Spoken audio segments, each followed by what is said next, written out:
Atensyon sa lahat ng SSS pensioners. May napakahalagang balita na lumabas mula sa Social Security System na kailangan ninyong malaman ngayon na kung ikaw ay umaasa sa iyong monthly pension deposit, pakinggan mo to ng mabuti dahil pwedeng direktang makaapekto ito sa paraan ng pagtanggap mo ng iyong buwanang sweldo.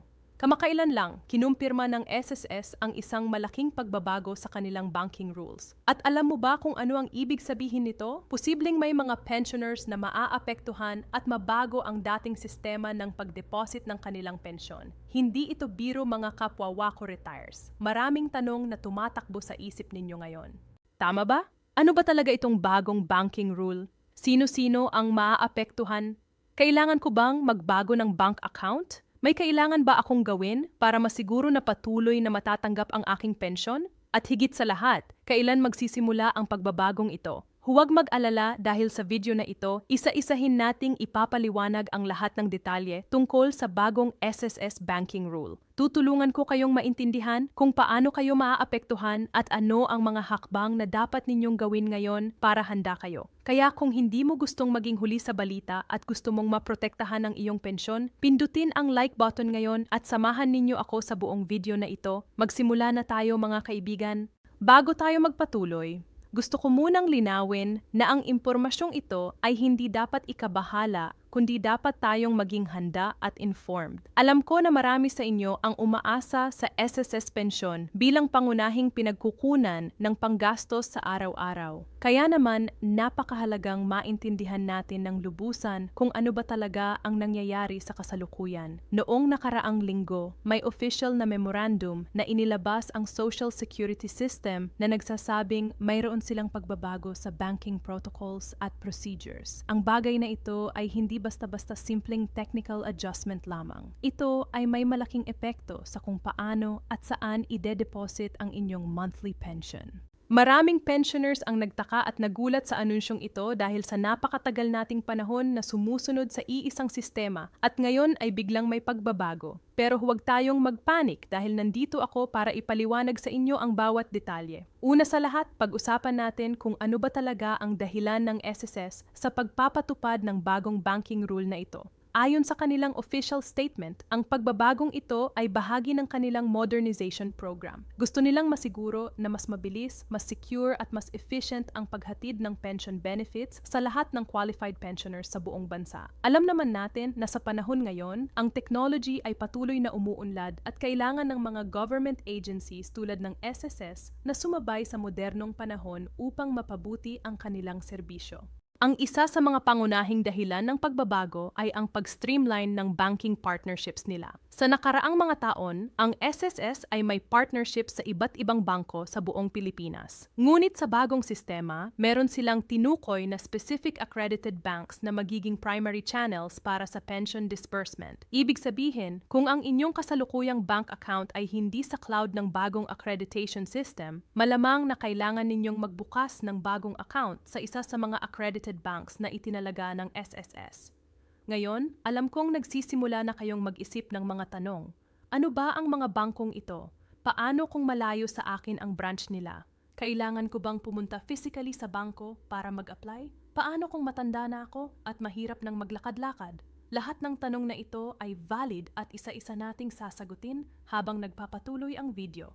Na ito. Ang listahan ng accredited banks ay inilabas na ng SSS sa kanilang official website. Kasama dito ang ilang major banks sa Pilipinas na meron ng malawak na network ng branches sa buong bansa. Meron ding mga bangkong may partnership sa rural banks at cooperative banks para sa mga nasa malayong lugar. Ang magandang balita ay hindi limitado sa traditional banks lang ang options ninyo. Mayon ding mga digital banks at e-wallet services na kasama sa accreditation na perpekto para sa mga pensioners na mas komportable sa online transactions. Pero sandali lang, huwag kayong mag-alala kung hindi kayo tech-savvy o kung hindi kayo sanay sa online banking. Ang SS ay nag-ensure na may options pa rin para sa traditional banking methods. Meron pa ring over-the-counter options sa mga accredited banks kung mas komportable kayo na direktang pumunta sa bangko para i-withdraw ang inyong pensyon. Ang importante lang ay ang inyong registered account ay nakalink sa isa sa mga accredited banks para tuloy-tuloy ang flow ng inyong monthly pension. Ngayon, pag-usapan natin ang timeline ng implementation. Ito ang isa sa pinakamahalaga dahil kailangan ninyong malaman kung kailan kayo dapat kumilos. Ayon sa SSS, ang transition period ay magsisimula sa susunod na buwan at aabot hanggang sa 3 buwan. Ibig sabihin, meron kayong sufficient time para mag-adjust at makapag-prepare.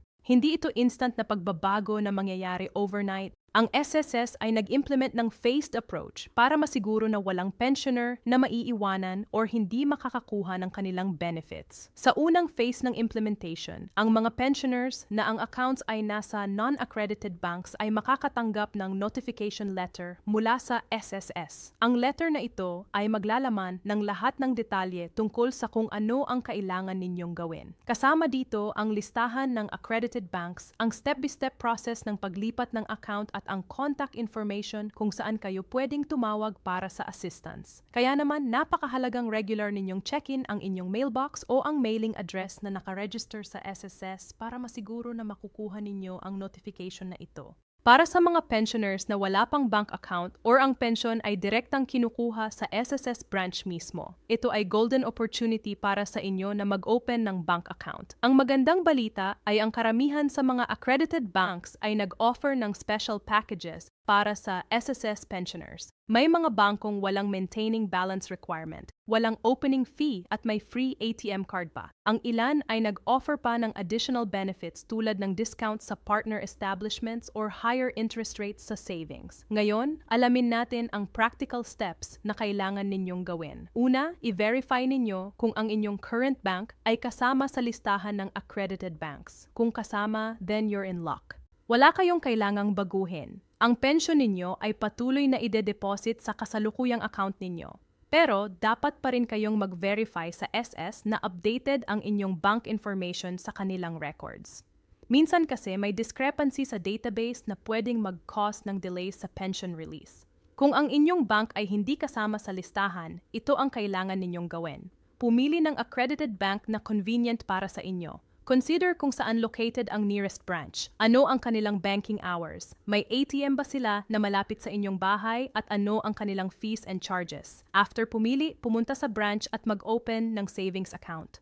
Magdala ng valid IDs ninyo, ang SSS ID ninyo, at kung may iba pang supporting documents na hihingi ng bangko. Pagkatapos mabuksan ang bagong account, ang next step ay i-update ang inyong bank information sa SS. Meron kayong dalawang options dito. Una, pwede kayong pumunta personally sa nearest SSS branch at mag-submit ng bank enrollment form. Dalhin ninyo ang bank certificate na ibibigay ng bangko ninyo as proof na may existing account kayo. Ang pangalawang option, kung may access kayo sa internet, pwede ninyong gawin ito online through the My SSS portal. Kailangan lang kayong mag-register kung wala pa kayong account at sundin ang instructions para sa bank account update.